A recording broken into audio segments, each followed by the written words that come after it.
Let me see if I can make this very, very simple and clear and limpid and pellucid and so easy that you will understand without any problem whatsoever. Donald Trump is trying his best to either reel it in, stay on point, stay focused, use the prompter, don't go rogue, whatever the phrase is, and it's creepy. It's creepy when you see Donald Trump 1 minute as this, and then you see him reading a prompter sounding a tad more sedate and tranquilized. It's weird. Make up your mind. From a stylistic point of view, you can't do this. You don't go from one extreme to the other. Hillary, lucky for her, has only one speed. Read the prompter and that's it. Period. He can read a prompter or be himself. And the two are so diametrically opposed that when he goes on point or message or whatever the hell the phrase is, and he's reading from a prompter, it sounds almost narcotized, like he's sedated. So make up your mind. The fact that I got to tell somebody this is so frightening for people, and the reason why a lot of people aren't voting for him, including me, I was never voting for him, or Hillary. I've been telling you this from the beginning. I'm voting for me, Lotus.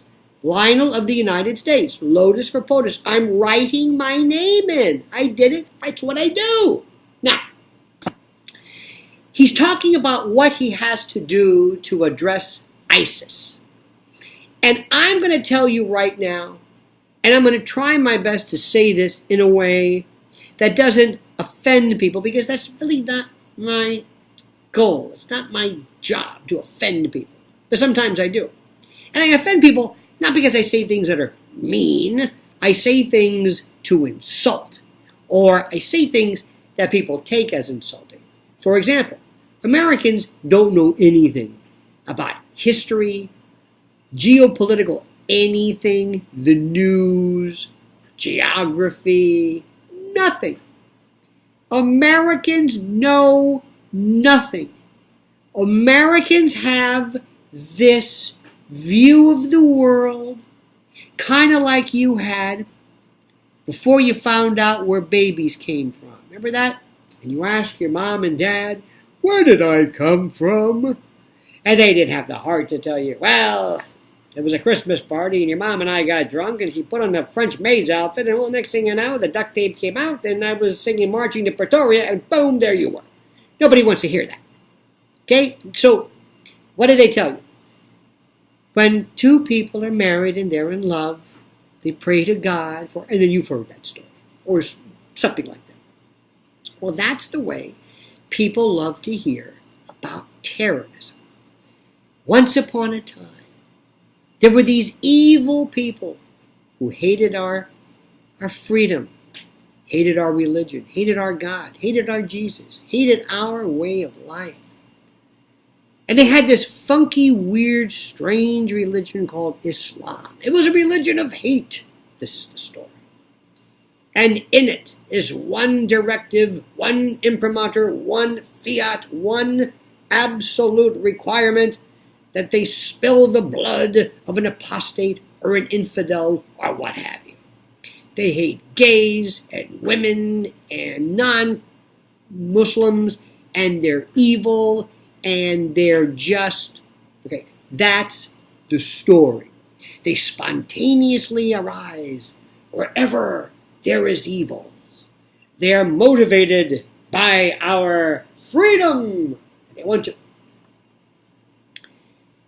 The reason why Trump is wasting his time, or anybody is wasting their time, is that Americans can't handle this subject.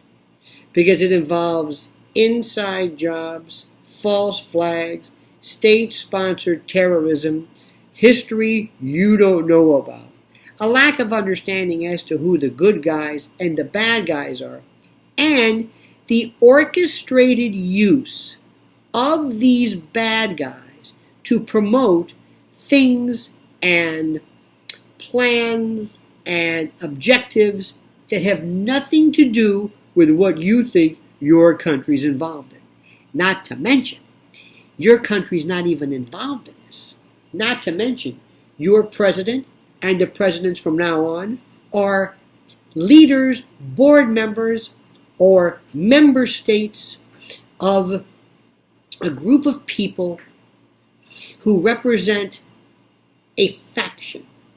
We are part of the Western globalist, if you will, faction. We are imperialists. We are adventurers. We are part of the West. We're not the United States anymore. We're part of the West. Part of NATO. We're part of the UK, France. That's it.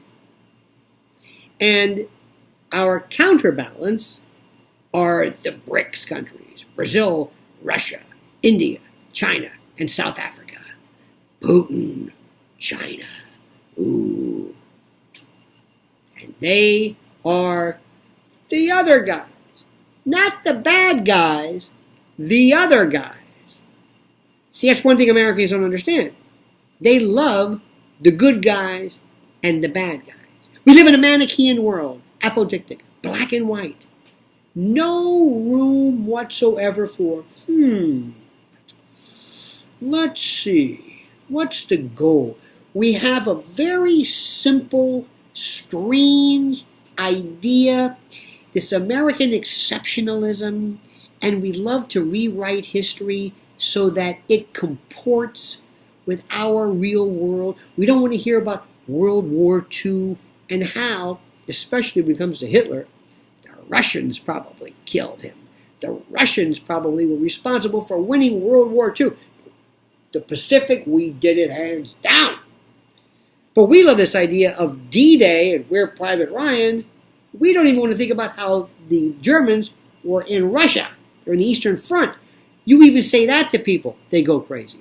You mention stories about 1898, Havana Harbor, the Maine, that false flag story. Boom! We don't want to hear about that. What? We did that? No, we didn't do that. They did that. The then iteration or incarnation or version of the American government. We don't do these things. Vietnam, you've heard that so many times, the Gulf of Tonkin. And for years, we and you said that never happened. That never happened. What are you talking about? How dare you bring up this Gulf of Tonkin stuff? It makes it sound like it was a false flag. Yes! Yes, the NSA admitted it. But you don't know that. You have a hard enough time with JFK. We still talk about John F. Kennedy being killed by Lee Harvey Oswald. We still believe that bullshit. And if you don't, well, then you're an Oliver Stone or a Jesse Ventura or some lunatic. You're a conspiracy theorist. That's what we call these people. Anybody who has a different version of reality, different version of history, something that doesn't jibe with our recollection of it, they're a conspiracy theorist. And Donald Trump thinks he's going to get to the bottom of ISIS.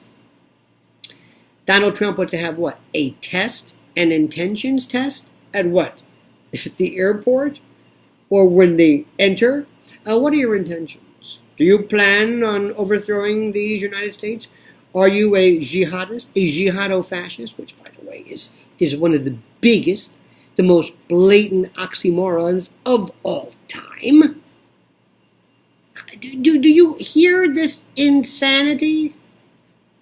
I mean, look, if the guy wants to throw the election, he's doing a hell of a job. Hillary's saying nothing. A lot of people kind of like what he has to say, which is even scarier. It's not so much he's saying it, but people listen to this. You don't want to hear about what happened on 9/11. Let me cut to the chase. You don't want to hear about 9/11. Every time I try to talk about 9/11, you go apeshit. Batshit. You think it's horseshit. You think it's bullshit. You think it's all chicken shit. That's what you think. Because you have this idea of the worst example of domestic terrorism in the history of our republic, in 240 years. And you have the most silly, not you, but the other you, the most silly, infantile, simplistic, juvenescent, jejune, puerile, idiotic, base, fairy tale, synthetic understanding of what happened. I'm not going to go through it, but you can't even handle that. And you want to tackle ISIS? Are you ready for this? Do you want to find out who's behind ISIS? Who pays ISIS? Where the money comes from? Who benefits? Why ISIS is there? You really want to hear about the different iterations of terrorism? From AQI to IS to ISIS, ISIL, a little bit of a variation. One's a little dig to Israel. That's what. Why do you think Obama calls it ISIL? That's for another time. Al-Nusra Front, Daesh, Boko Haram. Do you want to keep doing this? Do you want to go into the difference between Wahhabists and Salafists? No. Do you want to get on a map? No. Do you want to learn geography? No. You have a hard enough time with Syria. You bring up the Alawites and Assad and you say, what the hell are you talking about? Look, America doesn't have the guts, the intellect, the time, the heart, the inclination, or the wherewithal to understand the intricacies of terrorism. So my word to you, Donald Trump, is you're wasting your time. Give America a fairy tale. Give them a story about good guys and bad guys, this Manichaean evil versus good, how they hate our freedom, and leave it at that. Americans don't want to know the truth. They'll call you a conspiracy theorist whenever you tell them something they don't find appealing. That's the way they are. So that's my advice. And by the way, if you really want to get into who's responsible for not only 9/11,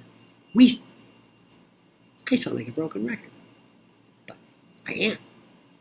One of these days, when people start saying, you were talking about that, not just me, but a host of other people, and some of them are nuts. That's why I don't like these truther people. I'm going to be honest with you. They're out of their minds. A lot of them. Because they don't know how to put things into perspective. They don't know how not to jump. I'm okay with saying, that story doesn't make sense to me. That version doesn't make sense to me. That rendition, that factual pattern, all of it kind of goes against the laws of nature, physics, structural engineering, history, timelines, facts. I'm not buying this story. That doesn't mean I have an alternative story or I know what really happened. See, I'm completely fine with saying, don't know yet. Other people don't. They love to say inside job. Whenever they hit a brick wall, they call it an inside job. I mean, theoretically, the story of 9/11 could have been exactly the truth as said, but Al-Qaeda could have been the ones responsible for that which some people think might be inside job-esque. But I don't want to belabor the point. Donald Trump, you are wasting your time if you think that you're going to tackle ISIS. So what do? Here's what you do. You're going to have to speak to Americans like they're children, because they are. You're going to have to explain to them a little bit of history. You're going to have to beg them to give you 10 minutes, 15 if you can stretch it, of just a little introduction to explain where this came from, who these people are, this thing called the Middle East. Americans love to call everything involving ISIS the Middle East. Indonesia has more Muslims than anybody else. The Middle East. That's all. The Middle East. And they all think it's Arabs. It's not Arabs. We talk about Iranians, they're Persians. See me stop right there. You're going to have to get 15 minutes of time. You're going to have to get a map. You're going to have Americans read. You're going to insist that Americans do some homework and not watch Lester Holt or Don Lemonade on CNN. You're going to have to do something for the first time that most Americans want nothing to do, and that's teach them. Be honest with them. And not only that, you will be having to, according to my theory, reveal so much inside dirt, you probably won't make it off the stage. Now, I don't like when people are joking about people being whacked and assassinations. I don't think that's funny. But if history tells us one thing, you can say a little too much. I'm going to leave you with this. There's an old Sicilian proverb that says, if you can get in trouble for saying a little, think what happens if you say a lot. Now you may comment as you see fit.